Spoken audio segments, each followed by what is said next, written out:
What's up, guys? In this video, we're going to cover the newest Stargate indicator called the Stargate Constellation indicator. So how do we pull it up on our charts? You would, if you already have TradingView up, definitely refresh it on your desktop and it will pull up the indicator and reload it with the most up-to-date invite. Or if you're on your phone, kill the app and then log back in, and then it should refresh and you should have it when you pull up your indicators here. So right here, you go to indicators and go to invite only scripts, and then you'll see the Stargate Constellations indicator right there. So once you pull it up, you're going to see that nothing will show up. So you'll wait till the indicator pulls up here and you'll go into the settings of it. And the reason why nothing will show up right away is because you have the option to toggle on or off the certain indicators that are within the constellation strategy to your liking. So it's just taking a second to load here. All right, so now we have it right here.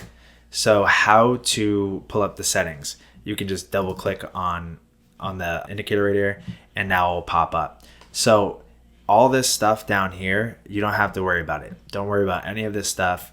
All you're going to care about is these up here. So the enable auto Fibonacci extension, enable auto Fibonacci retracement, enable auto pitchfork.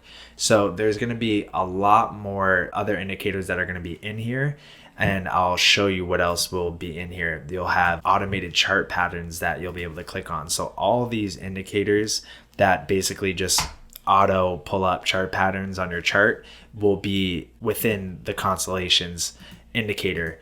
It's just gonna be a phased approach. So we're gonna roll out more and add them in there as time goes on. So what time you're watching this video, they may already be in there by now, but for the time being, we have those three. So you'll be able to have all these automated chart patterns just pull up on your chart.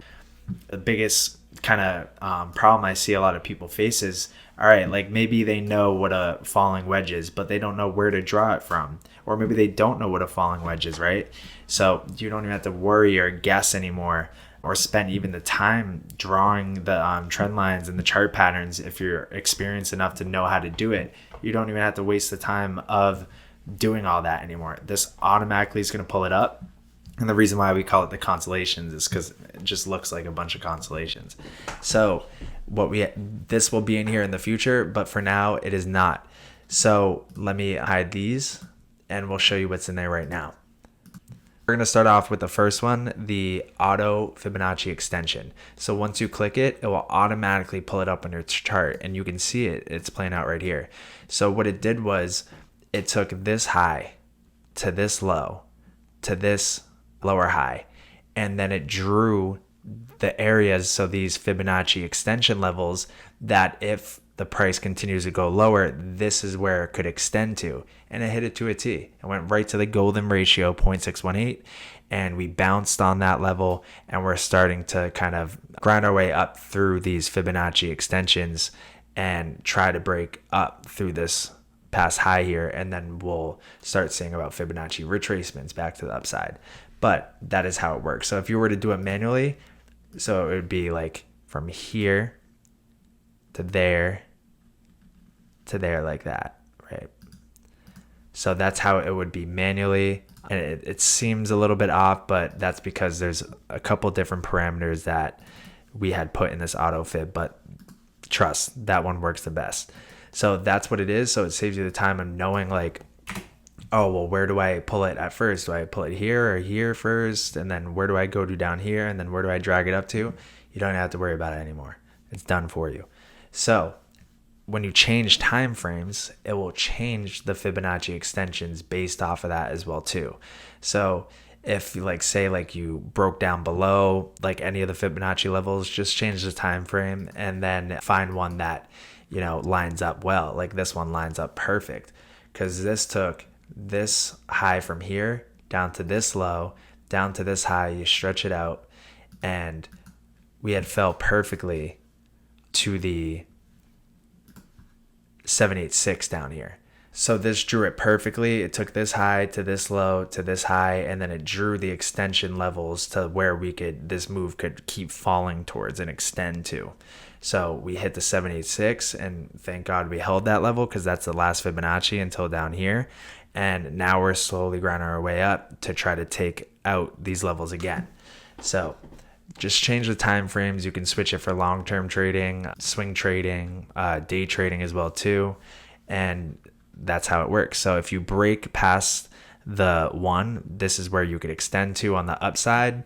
So like if you see the extension levels up here for the Fibonacci, that's if you break, the previous highs in this 1, this is where you could go to.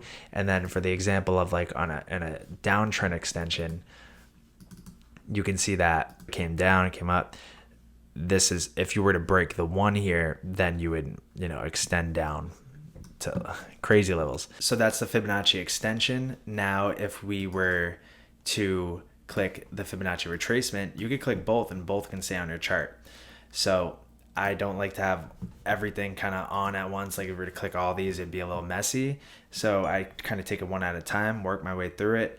So we've covered extension, Fibonacci retracement right now. So we're seeing that if we went to like a day chart, that we had came from this low to this high right now. And if we were to retrace and come down in price, these are the levels that it could retrace to, these Fibonacci levels.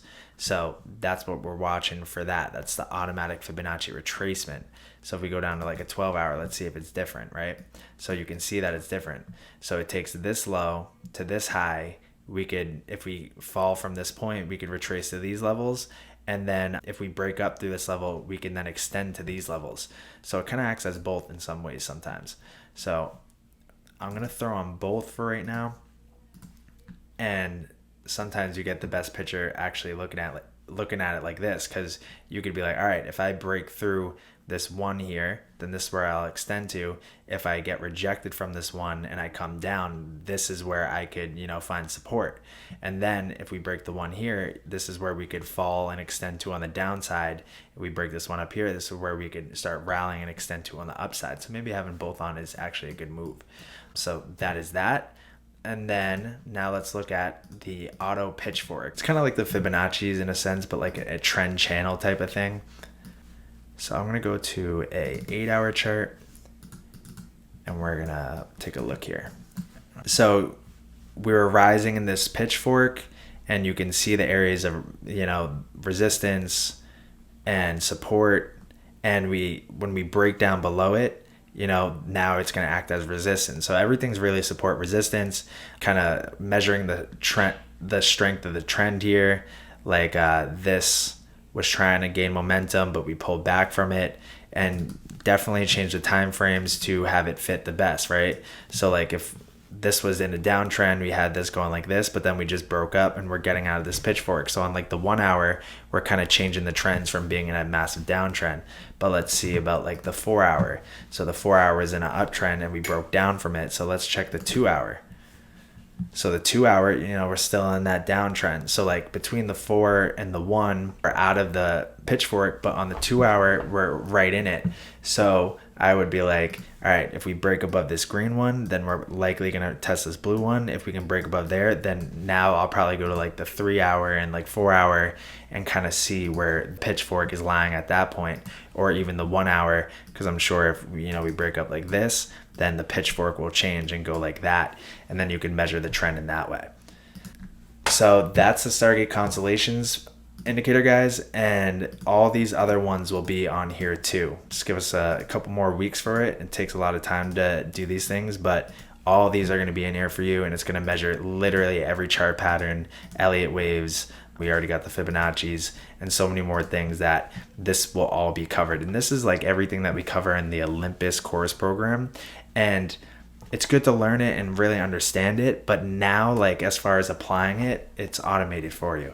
So that's it for the Stargate Constellations. In the next video, I'll be telling you about the magnum opus strategy. So I'll see you there.